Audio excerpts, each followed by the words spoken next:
नमस्ते, मैं royal master you का यंग हूँ। आज की व्याख्यान में हम कंपनी चुनने के 4 मानदंडों और प्रणाली के महत्व के बारे में चर्चा करेंगे। वास्तव में मैं भी पहले एक सामान्य अकादमी के शिक्षक था जो प्राथमिक विद्यालय के छात्रों को पढ़ाता था, लेकिन अब मैं एटमी में सफल व्यवसायी बन गया हूँ और 2 करोड़ की वार्षिक आय वाले रॉयल लीडर्स क्लब का सदस्य हूँ और एटमी के पर्सनल प्लेटफॉर्म के मालिक के व्यस्त जीवन का अनुभव कर रहा हूँ। एक सामान्य गृहिणी और अकादमी के शिक्षक के लिए यह सब कैसे संभव हुआ? उस रहस्य की कुंजी एटमी की सफलता प्रणाली में है। नेटवर्क मार्केटिंग कंपनी का चयन करते समय जानने के लिए चौथा मानदंड यह है कि आपको यह सुनिश्चित करना चाहिए कि साधारण लोग भी सफल हो सकते हैं। तो हमें नेटवर्क मार्केटिंग में सफल होने के लिए क्या करना चाहिए?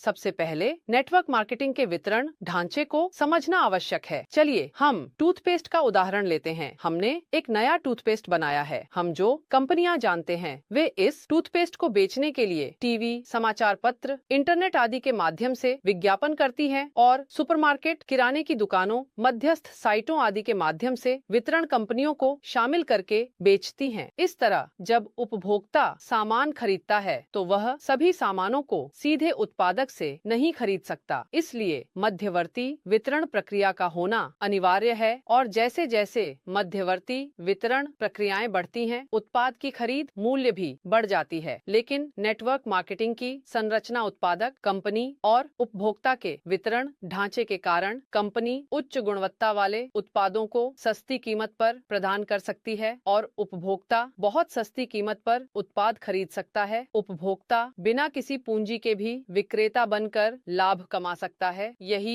नेटवर्क मार्केटिंग की विशेष वितरण प्रणाली है। चलिए हम वितरण प्रणाली को और अधिक स्पष्ट करते हैं। यह आपूर्तिकर्ता और उपभोक्ता के बीच सीधे लेन देन से सामान बेचना है।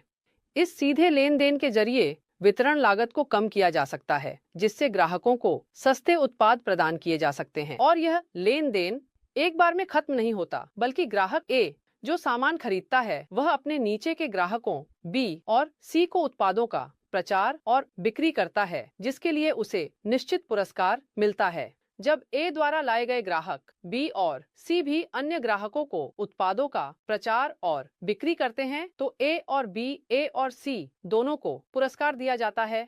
इस प्रणाली के माध्यम से जैसे जैसे ग्राहक इकट्ठा होते हैं, प्रचार और बिक्री लगातार होती रहती है। जब लोग अधिक होते हैं तो ए को वही काम दोहराने की आवश्यकता नहीं होती और इस प्रणाली के कारण उसे अधिक आय प्राप्त होती है। वह जितना काम करता है उतना ही कमाता है और बिना काम किए भी कमाई कर सकता है। इसलिए यह एक बहुत अच्छा प्रणाली है। तो क्या सभी लोग नेटवर्क मार्केटिंग में सफल होंगे? दुर्भाग्यवश ऐसा नहीं है। मेरी कहानी सुनिए। जब मैं 32 साल की थी तब मैंने पहली बार नेटवर्क मार्केटिंग का सामना किया। जब मैं अपने पति के साथ एक मैच मेकिंग मीटिंग में थी। मेरे पति एक प्रसिद्ध वैश्विक कंपनी में नेटवर्क मार्केटिंग के व्यवसायी के रूप में काम कर रहे थे।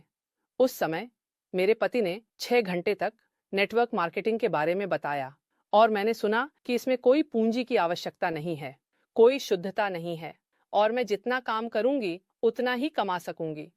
यह नेटवर्क मार्केटिंग का सिद्धांत बहुत अच्छा लगा। उस समय मुझे लगा कि महीने में 1 मिलियन वॉन कमाना अच्छा है, लेकिन महीने में 10 मिलियन वॉन भी कमा सकती हूँ। इसलिए मैंने और मेरे पति ने मिलकर नेटवर्क मार्केटिंग शुरू किया। मैंने मुख्य व्यवसाय के रूप में 6 साल और सहायक व्यवसाय के रूप में लगभग 4 साल, कुल मिलाकर 10 साल से अधिक नेटवर्क मार्केटिंग की। लेकिन महीने में 10 मिलियन वॉन तो दूर, जीवन यापन के लिए भी पैसे नहीं मिल रहे थे। मैंने मैनुअल के अनुसार सब कुछ किया और अगर ऐसा ही चलता रहा तो पैसे नहीं होने का कोई कारण नहीं था। लेकिन नेटवर्क मार्केटिंग का सिद्धांत वास्तव में तर्कसंगत था। फिर भी मुझे यह समझ में नहीं आया कि आय क्यों नहीं हो रही थी। लेकिन जब मैं एटमी में आई तो मुझे सही कारण समझ में आया। यह एक बहुत महत्वपूर्ण तथ्य है कि सभी लोग जो नेटवर्क मार्केटिंग कंपनी में काम करते हैं वे सफल नहीं होते। नेटवर्क मार्केटिंग में सफलता के लिए कंपनी की प्रणाली सबसे महत्वपूर्ण है। एटमी उपभोक्ताओं के दृष्टिकोण से तर्कसंगत है, जो बिक्री का आधार है। वास्तव में अधिकांश नेटवर्क मार्केटिंग कंपनियां उत्पाद की गुणवत्ता या प्रतिस्पर्धा के बजाय व्यवसायी सदस्यों की संख्या बढ़ाने पर ध्यान केंद्रित करती हैं। इसलिए उन्हें उच्च कमीशन देना पड़ता है, जिससे उत्पाद की कीमत भी महंगी हो जाती है। लेकिन एटमी अलग है। मैं अपने अनुभव से एक उदाहरण देता हूँ। पहले की कंपनी और एटमी दोनों में विटामिन उत्पाद हैं, लेकिन पहले की कंपनी में मैंने अपने सभी संपर्कों और ज्ञान का उपयोग करके जितना भी मेहनत की, ग्राहक पुनर्खरीद नहीं करते थे। मैंने बार बार अपील की, लेकिन पुनर्खरीद नहीं हुई। इसलिए मैंने सीधे पूछा कि समस्या क्या है। उन्होंने जवाब दिया कि ऐसा होना स्वाभाविक है, क्योंकि विटामिन की कीमत लगभग 80,000 वोन थी। भले ही उत्पाद कितना अच्छा हो, साधारण लोग 80,000 वोन के विटामिन को 4 सदस्यीय परिवार के लिए खरीदने पर एक महीने में 300,000 वोन से अधिक खर्च करेंगे, जो हर महीने खरीदने की राशि नहीं थी। इसलिए पुनर्खरीद नहीं हुई। दूसरी ओर एटमी में ग्राहकों की पुनर्खरीद बहुत अधिक थी, क्योंकि कीमतें सस्ती थीं। एटमी में अच्छे घटकों वाले विटामिन को 10,000 वोन में खरीदा जा सकता था। 40,000 से 60,000 वोन के बीच 4 सदस्यीय परिवार के स्वास्थ्य का ध्यान रखा जा सकता था। केवल विटामिन ही नहीं, बल्कि कॉस्मेटिक्स, टूथपेस्ट, सैनिटरी नैपकिन आदि जैसे उत्पादों को एक बार खरीदने के बाद लोग लगातार खरीदते रहे, क्योंकि केवल कीमत ही नहीं, बल्कि गुणवत्ता भी बहुत उत्कृष्ट थी। जब समाज में टूथपेस्ट या सैनिटरी नैपकिन जैसे उत्पादों पर विवाद हुआ, तो एटमी हमेशा सुरक्षित रहा। उत्पाद अच्छे हैं, है ना? क्या कीमत उचित है? इसलिए मुझे लंबे लंबे तरीके से समझाने की जरूरत नहीं है। ग्राहक बिना किसी हिचकिचाहट के अपने आसपास के लोगों को सिफारिश करते हैं और पुनर्खरीद करते हैं। पुनर्खरीद लगातार हो रही है, इसीलिए चाहे वह पार्ट टाइम हो या फुल टाइम, ऐसे लोग हैं जो इसे व्यवसाय के रूप में देखते हैं। इसके अलावा व्यवसायियों के दृष्टिकोण से भी यह उचित है। आमतौर पर मल्टी लेवल मार्केटिंग कंपनियों में स्टार मार्केटिंग के तहत पहले शुरू करने वाले व्यक्ति को सबसे अधिक कमीशन मिलता है, और यदि समान प्रयास किया जाए तो स्पॉन्सर का कमीशन समान या उससे अधिक नहीं हो सकता। लेकिन एटमी में एक सीमा होती है, इसलिए जब एक निश्चित मात्रा पूरी हो जाती है तो कमीशन समान हो जाता है। इसके अलावा अन्य कंपनियां व्यवसाय में प्रवेश करते समय सदस्यता शुल्क, प्रवेश शुल्क, मासिक रखरखाव शुल्क, सिफारिश कमीशन आदि की मांग करती है। ये चीजें व्यवसायियों के लिए शुरुआत में पैसे जुटाना आसान बनाने जैसी लग सकती हैं, लेकिन यह किसी के लिए भी प्रवेश में बाधा बन जाती है। लेकिन एटमी में ऐसी कोई चीजें नहीं हैं। इसके बजाय यह उच्च गुणवत्ता वाले उत्पादों के आधार पर मेरी निचली सदस्यता का निर्माण करने और पुनर्खरीद के माध्यम से 100% अंक प्राप्त करने की संरचना है। यह बहुत ही उचित है। इस तरह के तर्क संगत प्रणाली के निर्माण के पीछे अध्यक्ष महोदय की प्रबंधन दर्शन है। एटमी के प्रबंधन दर्शन को कुछ बिंदुओं में प्रस्तुत करते हुए, सबसे पहले एटमी ग्राहकों को साधन नहीं बल्कि उद्देश्य के रूप में देखता है।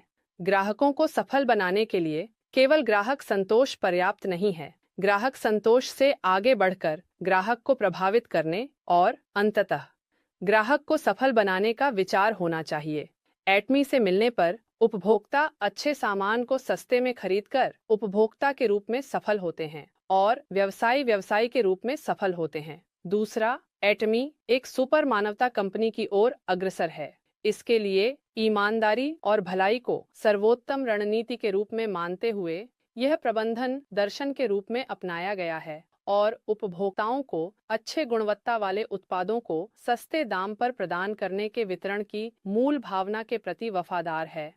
तीसरा, एटमी संतुलित वितरण की खोज करता है। एटमी उपभोक्ताओं को बेहतर उत्पादों को अधिक सस्ते दाम पर खरीदने में मदद करने के लिए अपनी पूरी कोशिश कर रहा है, जिससे उत्पन्न होने वाली अधिकांश मूल्य को उपभोक्ताओं को वापस किया जा सके। साथ ही समाज के स्वस्थ विकास के लिए विभिन्न दान गतिविधियों का भी आयोजन किया जा रहा है। पिछले 3 वर्षों में लगभग 400 करोड़ यानी बिक्री लाभ का 10% समाज को दान किया गया है। एटमी का निष्पक्ष और संतुलित वितरण उपभोक्ताओं की पुनर्खरीद को प्रेरित करता है और सदस्यों की वफादारी को मजबूत करता है, जिससे एटमी की सतत वृद्धि सुनिश्चित होती है। और अंत में सबसे महत्वपूर्ण प्रबंधन दर्शन, एटमी जीवित रहने के लिए प्रयास करता है। हमारे देश के कंपनियों का औसत जीवन काल लगभग 10 वर्ष है, जबकि नेटवर्क मार्केटिंग कंपनियों का जीवन काल उससे भी कम होता है। एटमी के संस्थापक पार्क हानगिल अध्यक्ष का मानना है कि सबसे खराब प्रबंधक वह होता है जो कंपनी को बर्बाद करता है, और उन्होंने जीवित रहने और विकास के लिए एक प्रणाली स्थापित करने की कोशिश की। इसके परिणाम स्वरूप एक ऐसा सिस्टम तैयार किया गया है जिसमें नेटवर्क मार्केटिंग का अनुभव न रखने वाला व्यक्ति भी सफल हो सकता है। वास्तव में जब आप एटमी में आते हैं तो आप विभिन्न व्याख्यान सुन सकते हैं। इसके अलावा जो सेमिनार और व्याख्यान पहले केवल ऑफलाइन होते थे, अब उन्हें ऑनलाइन भी अपलोड किया गया है, ताकि आप कभी भी और कहीं भी देख सकें और सीख सकें। सफलता के बिंदुओं को बताने वाले सक्सेस अकादमी जीवन परिदृश्य जैसे व्याख्यानों के साथ साथ व्यवसाय की बुनियाद को समझाने वाले और उत्पाद विवरण सुनने के लिए 1 डे सेमिनार भी हैं। पार्ट टाइम काम करने वालों के लिए शाम को एटमी का आयोजन किया जाता है और नए सदस्यों के लिए एबीआर कोर्स और एटमी बिजनेस स्कूल जैसे विभिन्न पाठ्यक्रम हैं जो व्यवसायियों के स्तर के अनुसार तैयार किए गए हैं, ताकि नए सदस्य सफलतापूर्वक एटमी में स्थापित हो सकें। इस प्रशिक्षण कार्यक्रम के माध्यम से सामान्य लोग भी बिना असफल हुए सफलता की दिशा में बढ़ सकते हैं। उच्च वेतन पाने वालों की कहानियां सुनकर ये समझ में आता है कि ये लोग क्यों सफल हुए, और ये सोचने पर मजबूर करते हैं कि मैं भी सफल हो सकता हूँ। एटमी की शिक्षा प्रणाली उत्कृष्ट व्यक्तियों द्वारा संचालित नहीं होती। कंपनी और व्यवसायी दोनों मिलकर इसे बनाते हैं। वास्तव में एटमी में सफल उच्च वेतन पाने वाले लोग बेहद सामान्य हैं। वे मेहनती थे, लेकिन उनके पास पूंजी या विशेष योग्यता नहीं थी। वे आप लोगों से बिल्कुल अलग नहीं हैं। मैं भी पहले ऐसा ही था। 80 वर्ष की उम्र से आगे बढ़कर 100 वर्ष की उम्र में प्रवेश कर चुके इस उच्च आयु समाज में भविष्य की तैयारी न कर पाने वाले सामान्य लोगों के लिए यह उच्च आयु समाज एक आशीर्वाद नहीं, बल्कि एक आपदा बन सकता है, ऐसा विशेषज्ञों ने चेतावनी दी है। उस समय मैं भी नहीं जानता था कि भविष्य के लिए मुझे क्या करना चाहिए। अगर मैं एटमी से नहीं मिला होता तो आज भी मैं भविष्य के डर में दिन प्रतिदिन बस बिता रहा होता। मैं कई साझेदारों से कहता हूँ कि एटमी एक ऐसा कंपनी है जो संस्थापक के अनुभव के आधार पर एक ठोस प्रबंधन सिद्धांत को लागू करने के लिए बनाई गई है, और इसमें सामान्य लोग भी सफल हो सकते हैं। यही कारण है कि मैं आज इस स्थान पर हूँ। यह एक ऐसा सफलता प्रणाली है जिसमें कोई भी सफल हो सकता है। आपकी सफलता भी तैयार है। अब तक रॉयल मास्टर यू काई योंग थे। धन्यवाद।